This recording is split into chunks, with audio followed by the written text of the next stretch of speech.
bali yagadde nnyo okumanya lwaki eggye erya UPDF liri mu buli kintu kyonna eky'eggwanga Uganda nga ne gye buvuddeko ng'oggyeko okubeera nti liyingidde okubeera nga likolanga aba private bodyguard. Eggye lya UPDF lyayingidde ne mu by'enguudo oba kiyite traffic.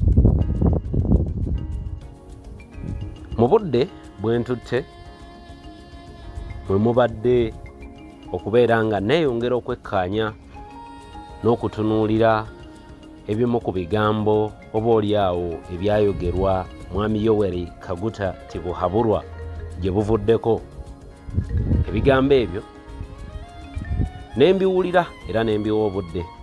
Mpulidde obutambi obuwerera ddala 40 naye ne nnokolayo akatambi kamu. Nkiwa gye buvuddeko Mwami Yoweri Kaguta Tibuhaburwa bwe yakola oba bwe yayogera ebigambo nti gurupu ya Kyagulanyi nja kugimalawo. Waliwo abaakuba engalo era ne bakuba embuutu.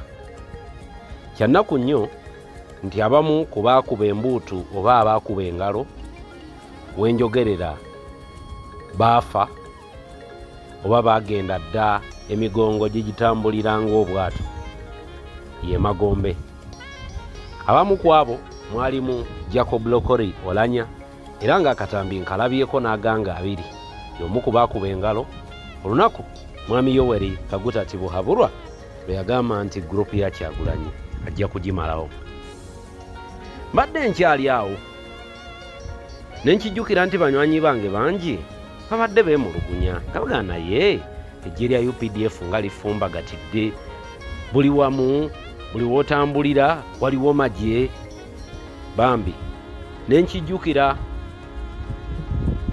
era nengattagatta badde nkyabigatta ne wabawo akatambi kempulira nga kano nno kaali nga 26 Januari mu mwaka gwa 1988 era bwe nkawulidde ne mmanya nti Abanayuganda ffe tutaategeera mwami ono kye yali agamba naye nga yatulagako dda ku kifaananyi nti agenda kubeerawo era talina gy'alaga.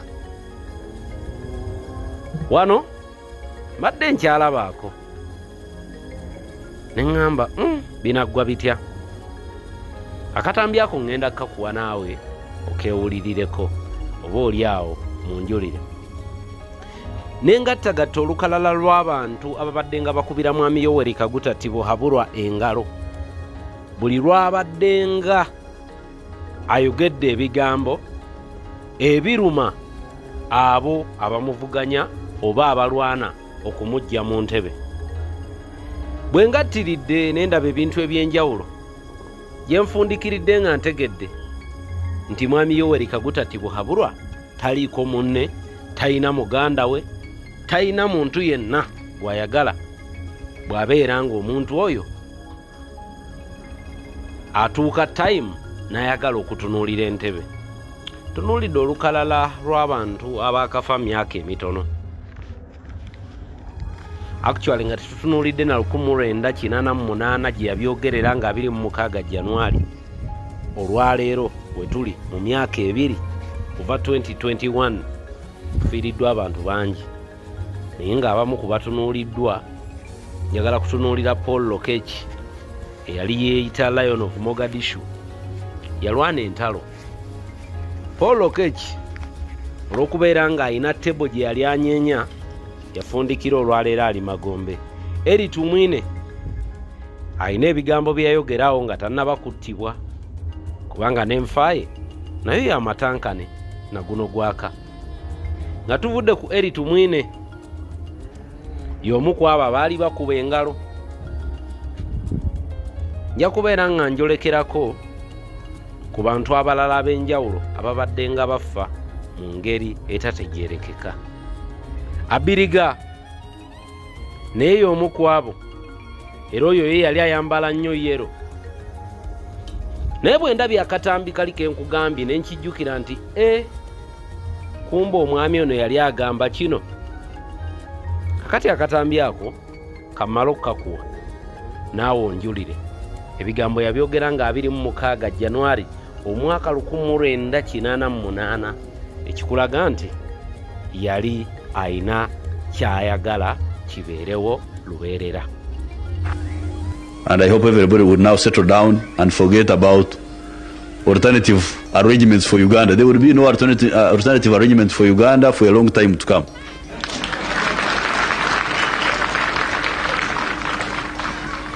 I think it would save a lot of effort if people could settle down and work with the national resistance movement and we build the country. If you have got illusions in your head, that's your own business.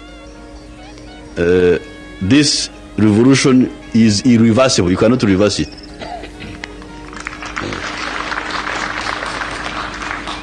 Akuddira mu luyimba taluwoomya nkiwa naawe obiwulidde era kibere kyakulabirako eriggwe akuba enduulu n'embuutu nga mwami Yoweri Kaguta Tibuhaburwa alina ebigambo byayogedde nga birumya Omunnayuganda. Kibere kyakuyiga eri abo bonna abamukubira enduulu abamubiibiita era abamuwaana nti oba mwagala oba temwagala nammwe mujja genda, kubanga abaali ku lunaku olwo mu mwaka gwa 1988 abaamukubira engalo ne bamukubira enduulu nga bwe nkugambye nti bangi baakuba enduulu mu mwaka 2020 nga bagambye nti group ya Kyagulanyi agenda kugimalawo, naye nga naguno gwaka mbuyaga tebaliiwo, baafa dda bagenda dda. Ate nga abamu ku bali mu kabinja ka Kyagulanyi ke yagamba okumalawo bakyatemya bukofu balamutteke.